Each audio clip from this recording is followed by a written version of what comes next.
Excellent.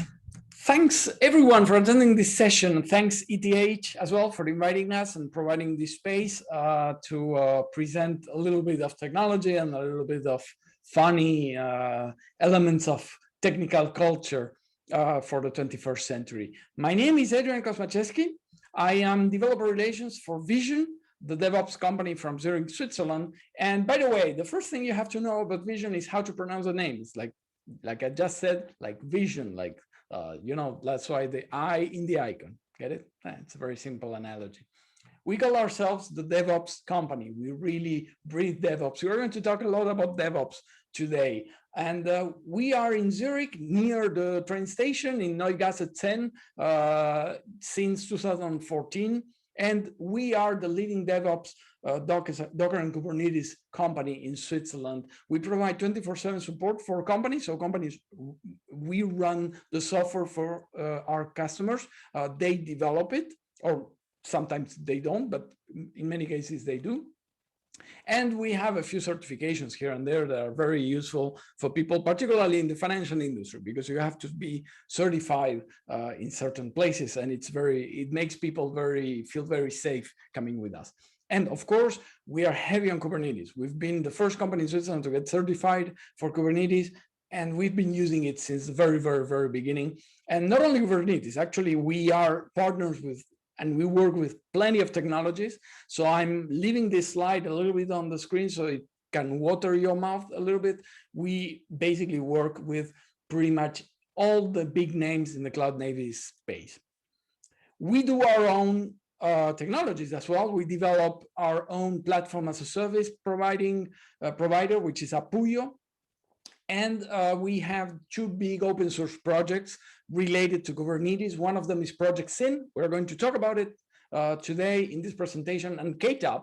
KTAP is one of the components of Project Syn as well. It's used for backups. Very useful thing when you have your data on the cloud, okay?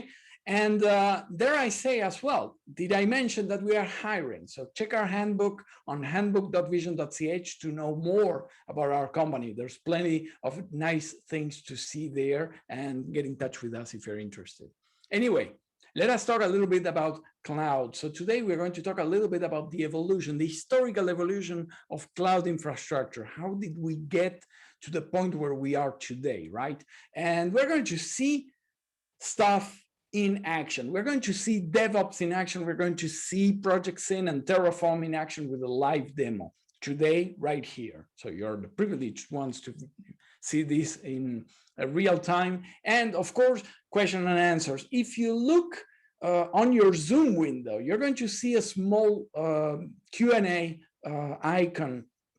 If you click on it, you can write questions, and I'm not going to be checking them. Sergio is going to be checking them as they flow. And by the end of the presentation, I'm going to answer a few of them. Okay, so feel free to just leave your questions there, and we'll get back to them at the end of the presentation.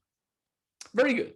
So let's go a little bit a trip back in time. I understand that many of you are still studying in ETH, so many of these things can be actually, no, they are literally from another century. So let's go back to 1996. Okay, 1996. That's where I started my career. That's where I started doing websites. In 1996, the web was exploding. That was the big thing in the web. Being in the web, you had a website in your presentation card. People were like, what is this HTTP thing? And basically, back then, we were starting to build web applications. Today we call them cloud native, but back then it was just web apps. And you used things like Perl or Java. Java was 1 year old back then, okay? So it was really cutting edge technology. I was less lucky. I was using VB-Script. So if you don't know what it is, it's okay, don't ask.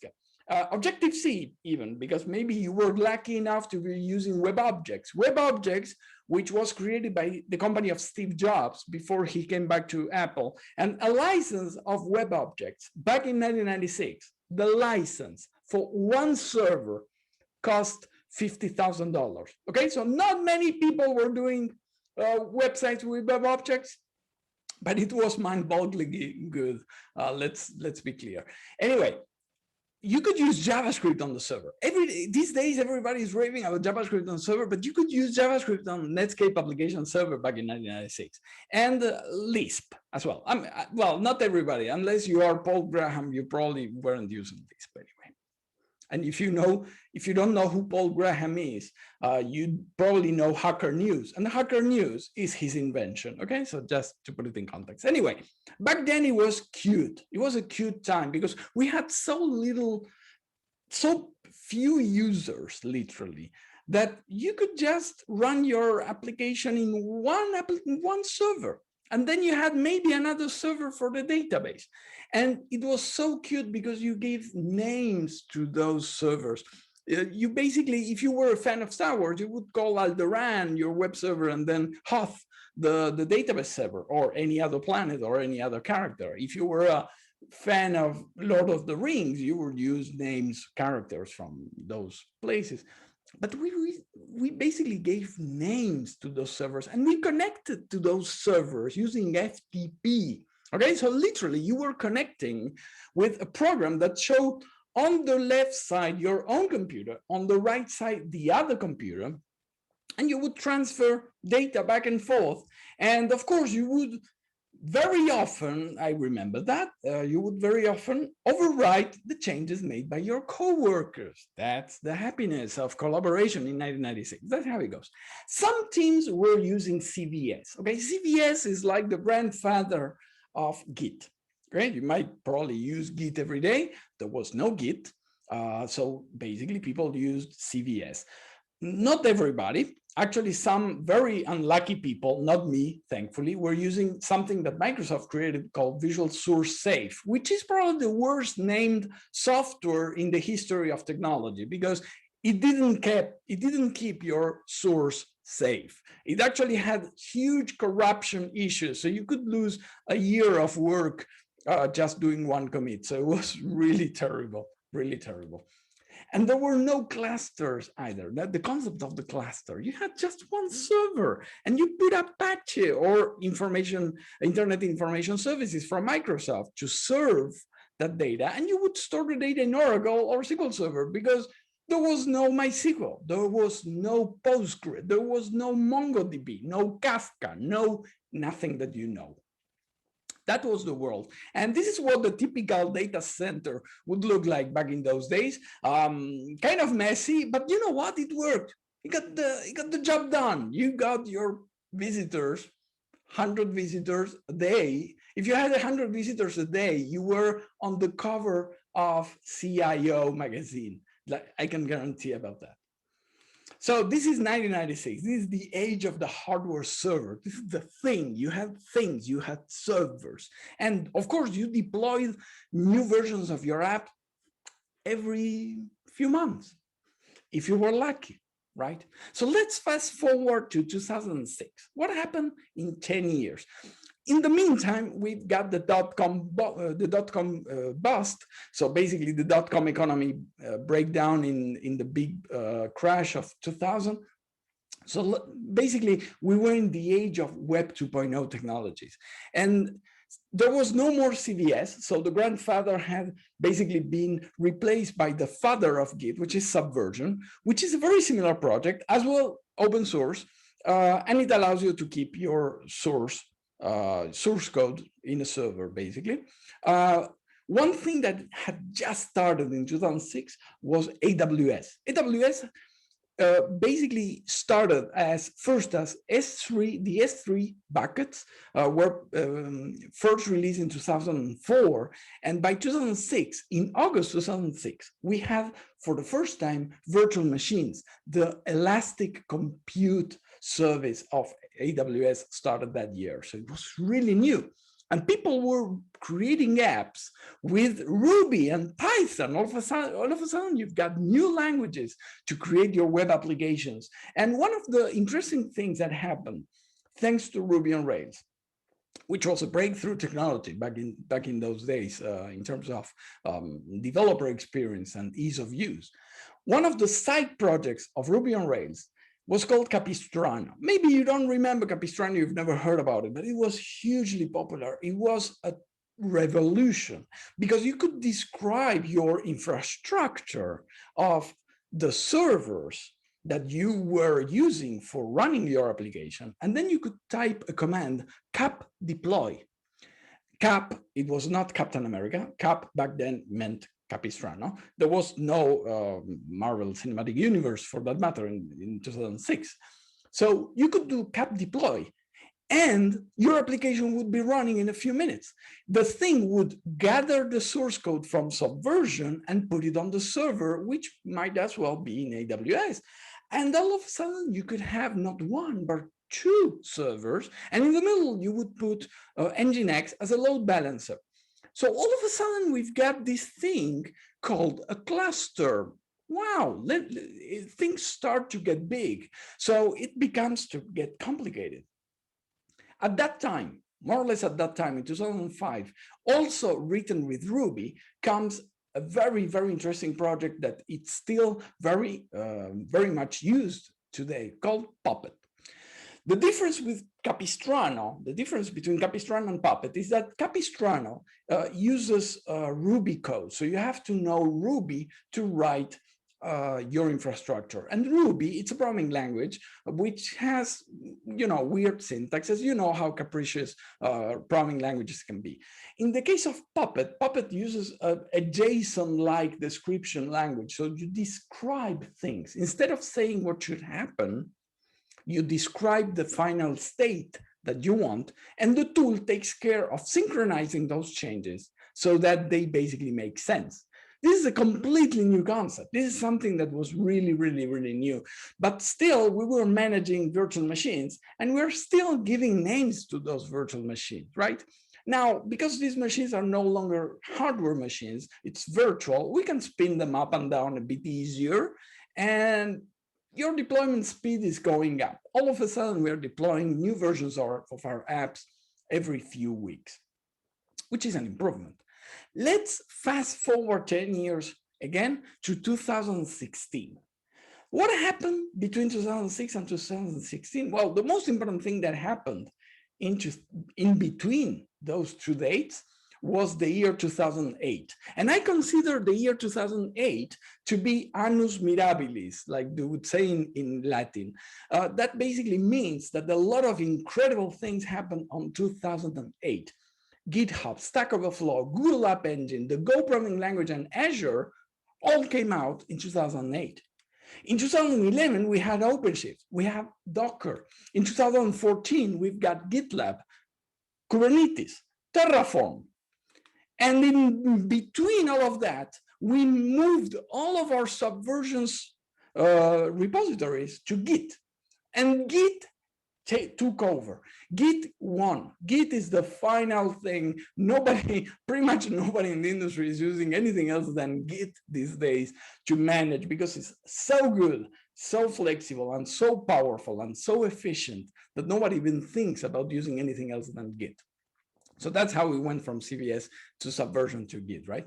And in the meantime, microservices appear, right? And people started using the 12-factor application principles to create those microservice applications. And inside of those microservices, you started to run containers. All of a sudden, everybody's raving about containers in 2016. And the whole cloud thing has become an incredible pyramid with plenty of players, usually organized into 3 layers, infrastructure as service in the bottom, platform as a service in the middle, and software as a service on top. Depending on your degree of affinity with technical things, you might be lower than higher in this hierarchy, but there's place for everyone, of course.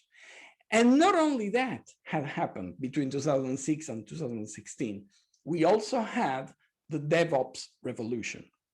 DevOps is actually not a revolution, it's an evolution on top of Agile, so that we can manage the complexity of all of these applications that we are building. Okay, so I will go a little bit back in time very quickly to the 1970s right now. Back in the 70s, we were building applications into mainframes using technologies like COBOL. And basically, we were deploying these apps once every few years. The projects were very costly, up to $100 million. And if you failed, it was the bankruptcy of your company. In the 90s, which is what we just saw, the risk was much lower, right? You could basically bring your division down, and the costs were at most 10 million in average. Right now, since the 2000s, the risk of the projects go down, the cost of the projects go down as well. And we can have cycle times that go much faster. I say weeks, but it could be days, could be hours. I know companies deploying, we have customers in Vision that are deploying their applications several times a day. This is the new normal. And DevOps provides a framework so that your team can basically work better together using the agile principles and all of the new cloud-based collaboration tools that are available. There are three principles, the three famous ways of DevOps that you can apply in your teams, and you're probably going to use them in your work in the future. The first is the principle of flow, which enables a fast flow of work from development to operations, and it makes everything visible, making batch sizes smaller, and the intervals of work as well should be smaller. We have a higher frequency of deployment, and we bring quality in from the very beginning. The second principle is the principle of feedback. We get feedback as fast as possible from the customers. We get feedback as fast as possible from our own coworkers, so that we can bring that feedback back into the development cycle and bring a new version thanks to the principle of flow, and iterate faster on our solutions. And the third element is the most important one of the three, is the creation of a culture of trust, with a scientific approach to experimentation, where basically we have no fear of bringing new ideas to the table. We evaluate it, and if they work, we keep them. If they don't, we take a look at why, and we change. And we do this thanks to the principle of flow in a very, very high frequency. And thanks to the principle of feedback, we get feedback all the time to get better at every iteration. So these are the three ways of DevOps. Whenever somebody speaks to you and talks about DevOps, remember always these three principles. Because it's with these three principles that now we've got this incredible complexity. We don't have servers with names anymore. We have pods. And the pods runs inside of a cluster. And this cluster is a Kubernetes cluster. So we don't give name to our pods anymore. They become cattle. Right? It's like instead of having a small cat in your house, which has a name, you basically have lots of cows, and you don't have names for all of those cows. Because 2016 is the age of containers, and now you're deploying your applications every few days or even faster. But let's go finally to today, 2021. We are back in the present time. These days, you are going to store not only everything in Git, but very probably you're going to store it inside of GitLab. And GitLab provides plenty of solutions for automatically building your software directly inside of GitLab. So you get automatic feedback. Every time you commit code, you can know whether the tests pass, whether the quality of the code is good, whether the documentation is good, and so on. All of these things are managed by these tools. And you can use tools like Terraform and Crossplane to literally take the description of your virtual machines, of your Kubernetes clusters, and deploy them automatically on the cloud, in whichever cloud you choose. We don't use Docker anymore these days. I hope you don't use Docker anymore these days to create your containers. We use Podman, and we don't store them anymore in Docker Hub. We store them in Red Hat Quay.io. I don't know how do you pronounce it exactly. But what we do have is a lot of Kubernetes. Kubernetes on AWS, Kubernetes on Hetzner, Kubernetes on Cloudscale, Kubernetes on Azure. Everybody is using Kubernetes. Kubernetes has won in many ways. It's become the operating system, the de facto operating system of the cloud. And we've reached the point where companies are having clusters for each one of their divisions. They have a cluster for quality management, another cluster for testing, for staging, for production, for R&D. They might have many clusters testing different solutions. So all of a sudden, you've got not just many servers, you've got many clusters, because we are in the age of clusters. You are deploying your application every few hours or even faster, and Kubernetes has won by all standards the operating system of the cloud native space. Every time you interact these days with applications on your browser, you're very likely, with a very high degree of probability, you're going to be interacting with the Kubernetes cluster, even if you don't know it. And that is why we created Project Syn at Vision, because we are managing lots and lots of clusters. Let me tell you a little bit of a secret. You know how many services do we manage at Vision? Around 100,000 services. When I say services, I say, for example, instances of GitLab, instances of Nginx, servers, databases, hundreds of thousands. And you've seen at the very beginning of this presentation, we are only 40 people in the company. How do we reach that? Thanks to the 3 principles of DevOps. We have a very high frequency flow of deployment, and we have very good feedback. We provide feedback with high openness and complete transparency to one another and with our customers. And we can experiment, and we have a culture that allows us to experiment continuously and to bring new ideas to our customers. All of that we've condensated inside of Project Syn. Project Syn is the result of one of those experiments. We've created Project Syn so that we can manage many clusters at once. Because right now, people don't, these boxes that I was using for individual servers, now we're going to use them for individual clusters, okay? And it's going to get worse as time goes by, because people are going to have plenty of clusters. And when you have plenty of clusters, it means that you have to update the operating system in all of them. You have to apply security in all of them. You have to run applications in all of them at once. And some of them belong to R&D. Some of them belong to quality. Some of them belong to production. How do you know who is responsible of what? That is why Project Syn was created. It's a set of tools that allows us to manage a fleet of Kubernetes clusters. We are talking about fleet of clusters, okay? This is insane what we are reaching right now, okay? We are based on GitOps, because the evolution of DevOps plus Git brings GitOps. What is GitOps?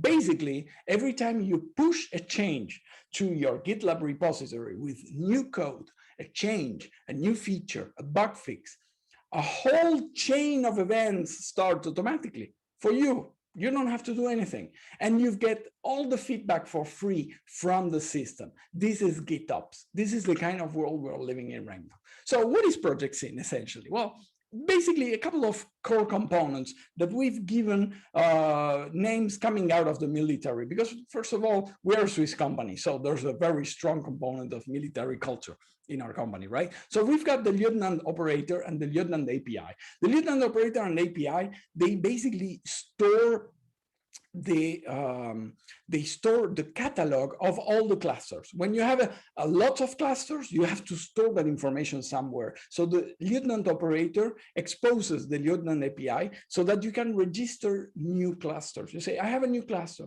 and it belongs to that tenant. We have this concept of tenants. A tenant is basically a database entry that says who is the owner of this cluster. That's what a tenant is. Then we've got steward. Steward, it's running inside of each cluster. It's a very small piece of software that we install in each one of our clusters that allows us to tell all of them at once to do something, for example, to apply a configuration, a security rule, or to run an application, okay? So this is steward. And then we have Commodore, and Commodore is an extension point. It allows us to run components, so we can encapsulate bits and pieces of knowledge inside of Commodore components. There's a diagram that is quite complex. I will just leave it there. I'm not asking you to remember any of this. Just the blue boxes are the ones that correspond to Project Syn, steward, Commodore, and lieutenant. And Commodore components are very interesting because are the ones that are enabling extension points for the platform. And right now we have 50, more than 50. Last time I checked was exactly 50, but I'm pretty sure there are a few more that came in the last few weeks. Components ready to use in GitHub. So for example, what are these components doing? Well, some of them allow you to deploy Prometheus, to get alerting across all of your clusters. You can install components, very common components like Grafana and so on. With one component, you encapsulate all of the knowledge required to manage all of those clusters. And this is something that is completely open source and free for you to use. We are preparing a Commodore Component Hub in the works because we want people to know about these components. There's plenty of them. Actually, we are, some of them come from the community. We are surprised what people do with Project Syn. So it's really, really cool. But that was enough for now. I'm going to give you a small demo, very small demo, which comes in 2 steps. The first one is a very simple Terraform. I'm going to show you Terraform, how it works. Terraform is the evolution of Puppet, if you want. And basically, I'm going to show you how to create an Exoscale cluster using Terraform. The second demo is a bit more elaborate, and it shows Project Syn in action. Okay, so very good. I'm going to take a sip of water before I continue.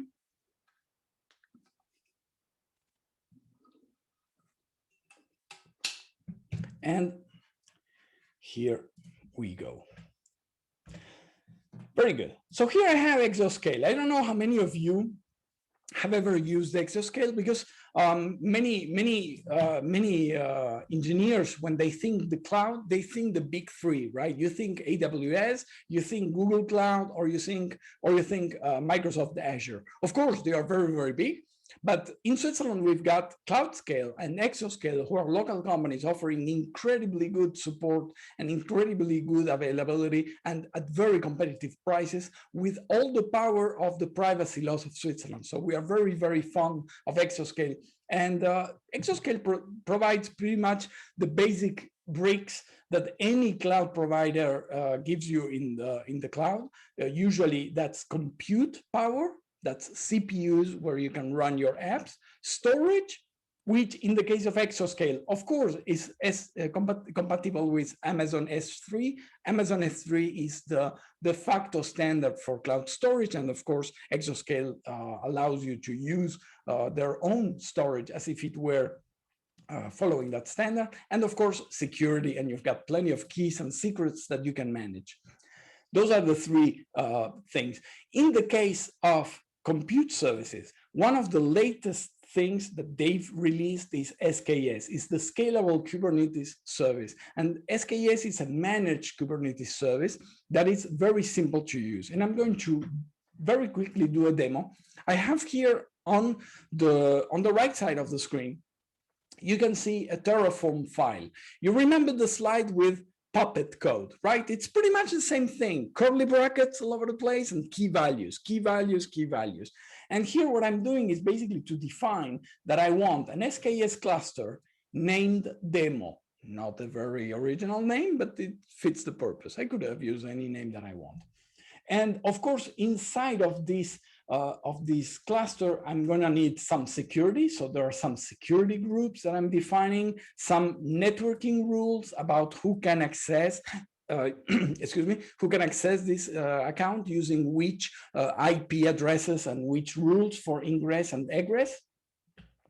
And finally, I need a node pool. I need some virtual machines managed by Exoscale that will actually execute the programs that you install inside of the cluster. And once you've got all of those pieces, I can launch the Terraform plan command. And the Terraform plan command doesn't do any changes on Exoscale, but provides me with very green information with green plus symbols, which are very positive and very nice to see. And it tells me all the things that will be created by Terraform if I apply these changes on the cloud, which is what I'm going to do right now. The command Terraform apply will take the information from that configuration files and will create for me all of the required structure on Exoscale. And of course, I have to confirm, because this can be a very, very complicated and very costly operation as well. So you have to actually say yes. So if I say yes, on the left side,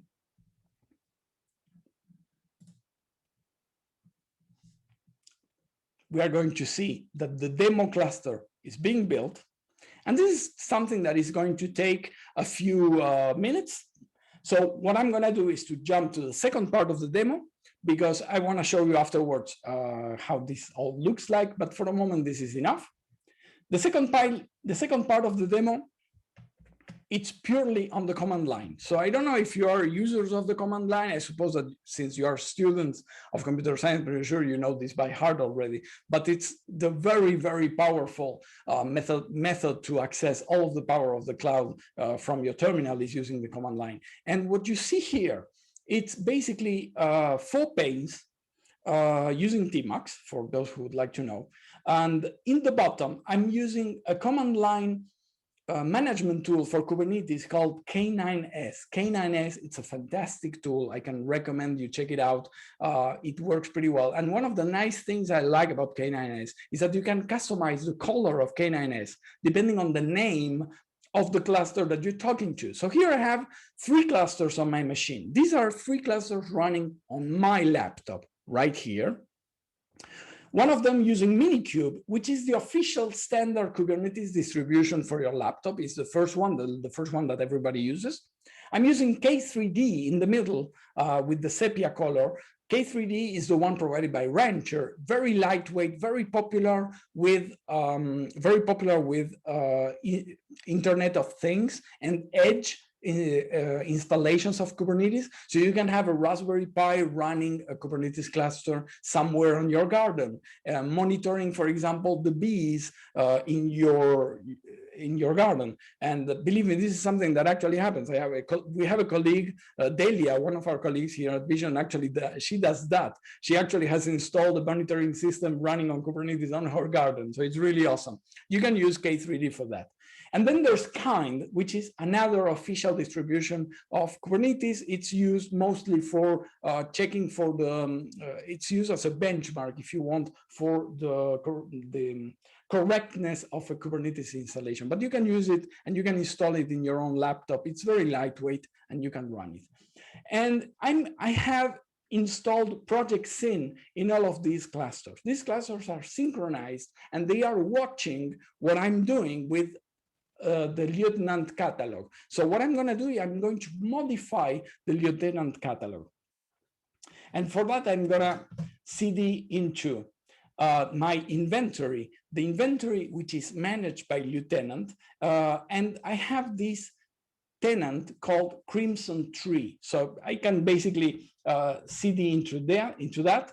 And I'm going to see that inside of this folder, I have one YAML file. YAML is a configuration file for each one of the clusters in my tenant. So this tenant Crimson Tree has the cluster Dark Meadow, which is the one, the K3D. Misty Dew is the Kind one on the right, and Wispy Moon, it's the Minikube on the left. So what I'm going to do, I'm going to modify all of the properties of the 3 clusters at once. I'm going to add a component to that. And I created a component. I'm going to, of course, cheat because this is a live demo. I'm going to apply a component that I call Fortune. The Fortune component deploys an application into each one of these clusters. And this application basically gives you a Fortune cookie. It's a very nice application. If you want to have a nice thought to begin your day, you can check the Fortune cookie. So here, what I'm going to do, I'm going to save this. I'm using Vim, of course, for those who know. Now I've modified common YML, and I'm going to commit these changes. And here I'm going to say added component Fortune. Commit messages are very important. This is not a good example, but this is for the sake of the demo. And I'm going to push, right? I'm going to push this information. Where am I pushing it to? Actually, I'm pushing it to my own GitLab. So I have a GitLab account, gitlab.com/Acosma, and inside of that, I've told Project Syn to use a project inside of that GitLab account called tutorial tenant, because it's a tutorial and it's a tenant. And I'm using that tenant to store all the information about all of my clusters right there. This is exactly what I'm doing here. Good. So now I can go back up, and what I'm going to do is to compile and push all of the clusters. This is basically an alias to a series of commands. I'm basically requesting in this command all of the clusters that I have in my tenant, and for each one of them, I do a Commodore catalog compile with a push. That's it. The changes after the compilation will be pushed to the tenant once again. So now I can basically do that. Commodore push all, and things will happen. You're going to see a lot of activity.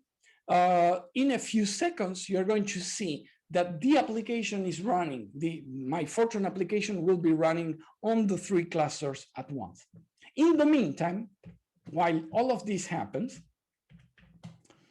I'm going to go back to my Exoscale demo. And in the Exoscale demo, if I go to my instances, I see now that I have 3 instances, that is 3 virtual machines that are connected to, no, sorry, I wanted to see the instance pools. There we go. I have an instance pool, and this instance pool is managed by Kubernetes, and the Kubernetes cluster is right here, and this is the Kubernetes cluster. And from here, you can get the kubeconfig and plenty of information that allows you to work with your Kubernetes cluster on Exoscale. So this is what I wanted to show you. Another thing that I like a lot about Exoscale is the fact that you can see at any given time how much balance you have in your own account. You can charge, you can top up your account, you pay as you go. So that allows you to keep an eye on the costs, which can be very complicated in other clusters that I won't name, in other cloud providers that I will not name.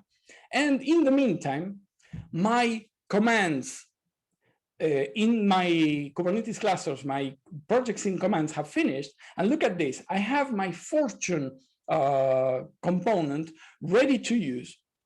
So right now I can do something like Minikube service. So the Minikube service will basically open, let's go like this.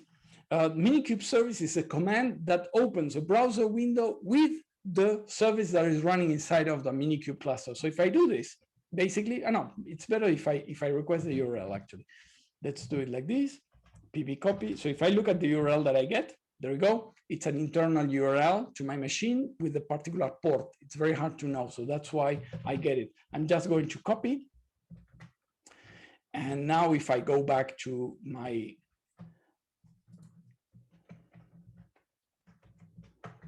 browser, I have here my Fortran cookie of the day. So let's go like this randomly. And what do we say?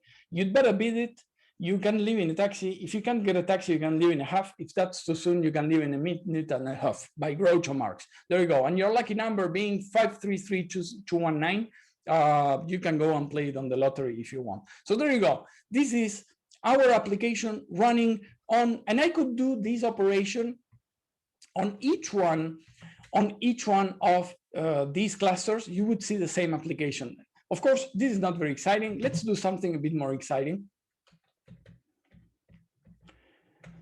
I'm going to change my component, and it turns out I'm going to zoom on my window. There we go. And if I open my component, I see that there are 2 files of JSONet with the JSONet extension. So the JSONet, it's a format created by Google, which is literally, you can explain it like JSON with variables. So it's a fully fledged programming language that allows you to create very complicated JSON structures, or even YAML, which is what we use actually, and without repeating yourself. So for example, I can open my main.json, and for those of you who know Kubernetes already, what I'm creating on this JSON, it is a namespace. Then I'm creating a service, and I'm creating a deployment. So this deployment is a usual Kubernetes deployment. This thing will be compiled into YAML using all of the variables at the top. And then there's also importing, so you can share files, so that basically you only have in your JSON files exactly what you need. It's a great format. It allows you to be very concise and to DRY, don't repeat yourself, right? So if I go to line 49, I can see that in my specification of my deployment, I'm saying that each service, each pod in my deployment should have one pod. Okay, each deployment has one pod per deployment. So basically, what I want is to have 10. Let's be crazy, right? Let's be crazy, and I'm going to save this. Go back to see everything. Git commit. Let's push the envelope. And I'm going to push this. And I'm going to recompile.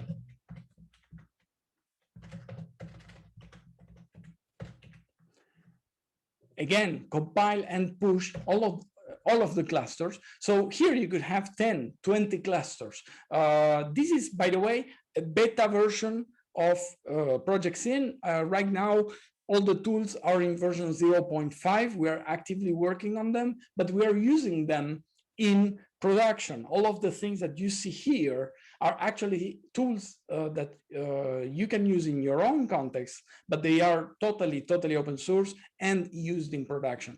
And we are improving them as we speak. So basically, you can see right now, the first cluster has already 10 instances of my Fortune application running. So that means that I have much better availability. If lots of people in the world would like to get their Fortune cookie, they could connect to any one of these clusters and they could get their own cookie. Now my kind deployment does that as well.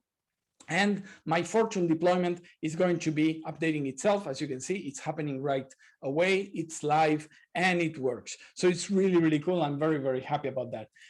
How does Project Syn manage these live updates? Well, it's through an application that we are using inside of Project Syn. We are encapsulating called Argo CD. Argo CD, of course, it's a continuous deployment tool for Kubernetes. It keeps an eye live and gets notifications when something changes on a remote Git repository, and it allows you to do GitOps. It's a very powerful tool, very fast. As you've seen, this is live. I've done all of these changes while we were in this presentation. So there we go. You've got a little bit of a taste of what we do every day here at Vision. We take care of lots of services. We've got all of them specified in text files inside of Git repos. And every time we make a change, things happen. And applications run or are taken down, or we scale them horizontally, or we bring new servers for vertically scaling clusters, and so on and so forth. So there we go. If you are curious about what we've seen today, please feel free to go to the main website of Project Syn, which is syn.tools. And we are on GitHub. Of course, we are on GitHub, github.com/projectsyn. And there's a tutorial where I took the demo of the components. You can see the full tutorial in syn.tools/tuto/index.html. So basically, that's what I had for you today. I hope you enjoyed this presentation. I hope you were excited seeing what we do with clusters, and then you get a little bit of an idea of what the world of operations and system administration used to look like 25 years ago. There we go. Thank you so much. So now we can proceed and see if there are a few questions. Please feel free to ask your questions or talk in the chat and so on. There we go. That's Sergio posting on the chat of this presentation the link to the syn.tools tutorial and so on and so forth. So there we go. I don't know if somebody would like to ask a question. If you please feel free. Don't be shy. Let us know. It feels very lonely, you know, speaking all alone at home. My wife is somewhere else in the house. It's like, somebody please ask me a question.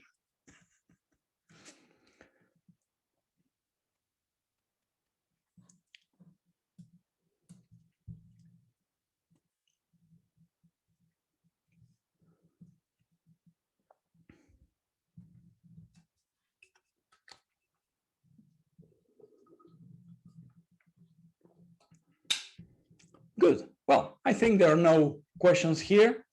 I hope you liked this presentation, all of you. Thanks again to ETH for this possibility of getting in touch with you. And if you've just watched, oh, there we go. We've got a question. Fabian Fischer asking, how does Commodore compare to Helm? Basically, Commodore has the capability of synchronizing changes through GitOps across several clusters. Helm is more like an imperative approach. You Helm install, you define the layout of your apps, and you Helm install your applications on a particular cluster, but you have to do it manually. You have to manually synchronize your clusters one by one. Using Commodore to basically trigger those changes in all of the clusters of your tenant, you do one operation, which you can basically automatize as well. And this way you are sure that the state of all of the clusters are the same at once. Commodore and Project Syn are really, really geared towards the multi-cluster situation. If you just have one cluster, of course, be my guest, use Helm, although Project Syn can bring a lot of value to you. So I hope that asks your question.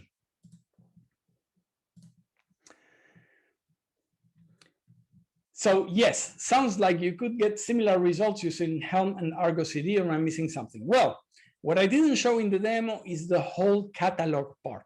So one part very important when you manage a company that it's on the cloud is being able to know exactly what your assets are, what is running where. If you're using Helm and Argo CD, of course you can manage it yourself, but you are going to find a way to keep track of all those pieces independently.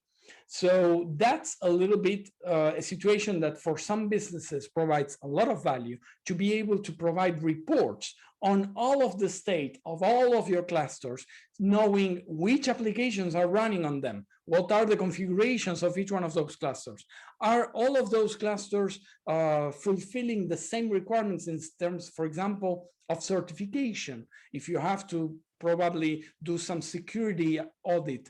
And using Project Syn, you can make sure that all of your clusters are basically complying with all of those rules. Of course, you can roll a lot of things manually with Helm and Argo CD, but you're losing the catalog part. I hope that brings a little bit of the idea. For obvious timing reasons, I'm only showing the tip of the iceberg of Project Syn. There's much, much more, and there's much more coming on it. But yeah, I think the first most important part for your question is the catalog of all of your assets. And that, from a management point of view, it's very important. I hope that works. Any other questions? Ah, there we go. Thanks. Okay. Well, thanks for your question. That's really cool. I don't know if anybody else has any other questions. I'm very, very glad to show you. Please check it out on GitHub. Check the Commodore components tutorial. There's also a getting started tutorial, which is a bit more generic, that you can check it out as well. And if you have any comments or feature requests, stuff that you would like to see in Project Syn, please open an issue on GitHub, and we're going to take care of it. We are we want to really create a very active community around it, and we're very happy, very proud, and that's actually very useful. It's helping us a lot every day in our operations, right? So we're very happy to share this with the world. Somebody else? Another question? Maybe? No?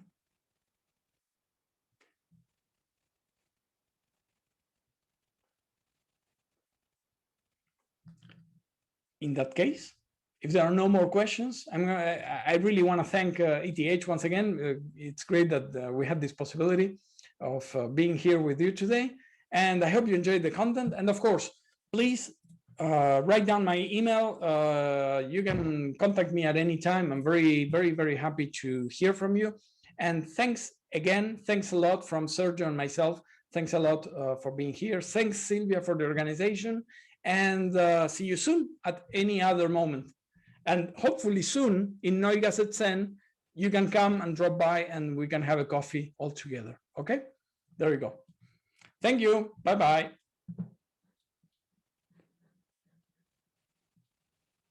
Thank Thanks, Dorian. Very glad that it was interesting to you. Bye-bye.